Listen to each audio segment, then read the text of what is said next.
Hello, everybody. This is The Home in the World by Rabindranath Tagore, Chapter 4, Bimala's Story, Part 8. For some time, all talk of the country's cause has been dropped. Our conversation nowadays has become full of modern sex problems and various other matters, with a sprinkling of poetry, both old Vaishnava and modern English, accompanied by a running undertone of melody, low down in the bass, such as I've never in my life heard before, which seems to me to sound the true manly note, the note of power. The day had come when all cover was gone. There was no longer even the pretense of a reason why Sandeep Babu should linger on, or why I should have confidential talks with him every now and then. I felt thoroughly vexed with myself, with my sister-in-law, with the ways of the world, and I vowed I would never again go to the outer apartments, not if I were to die for it. For 2 whole days I did not stir out. Then, for the first time, I discovered how far I had traveled. My life felt utterly tasteless. Whatever I touched, I wanted to thrust away.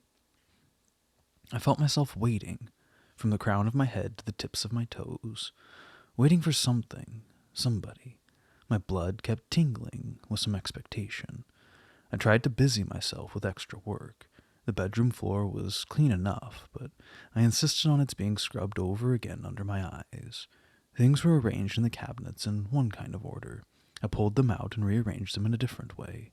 I found no time that afternoon even to do up my hair. I hurriedly tied it into a loose knot and went and worried everybody, fussing about the storeroom.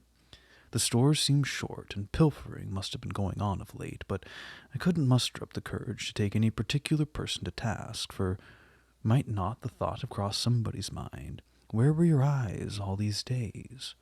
In short, I behaved that day as one possessed. The next day I tried to do some reading. What I read I have no idea, but after a spell of absent-mindedness I found I'd wandered away, book in hand, along the passage leading towards the outer apartments, and was standing by a window, looking out upon the veranda running along the row of rooms on the opposite side of the quadrangle. One of these rooms, I felt, had crossed over to another shore, and the ferry had ceased to ply.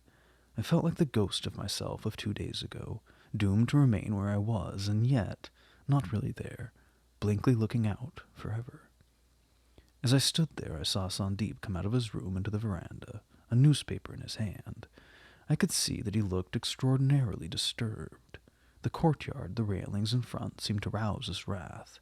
He flung away his newspaper with a gesture which seemed to want to rend the space before him.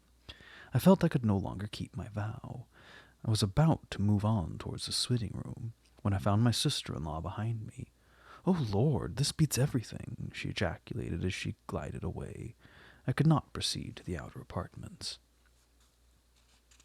The next morning, when my maid came calling, "Rani, mother, it's getting late for giving out the stores," I flung the keys to her, saying, "Tell Haramati to see it," and went on with some embroidery of English pattern on which I was engaged, seated near the window.